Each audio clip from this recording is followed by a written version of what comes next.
Then Adam Smith comes along, and what he adds is the religion to this.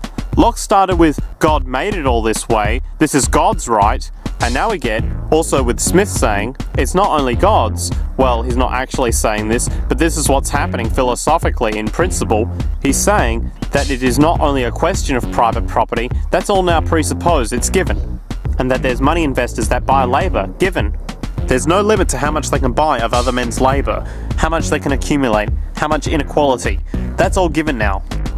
And so he comes along, and what his big idea is, and again it's just introduced in parenthesis, in passing, you know, when people put out goods for sale, the supply, and other people buy them, the demand and so forth, how do we have supply equaling demand, or demand equaling supply?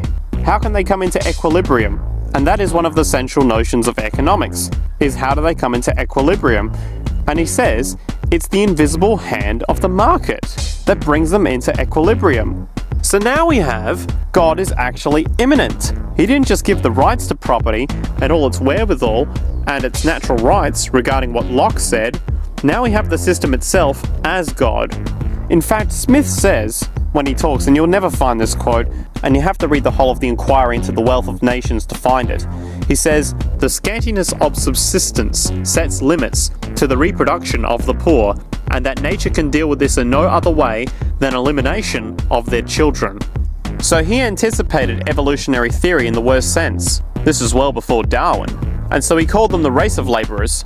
So you can see there was inherent racism built in here. There was an inherent life blindness to kill innumerable children. And he thought that's the invisible hand making supply meet demand and demand meet supply. So see how wise God is? So you can see a lot of the really virulent, life-destructive, eco-genocidal things that are going on now have, in a way, a thought gene back in Smith too.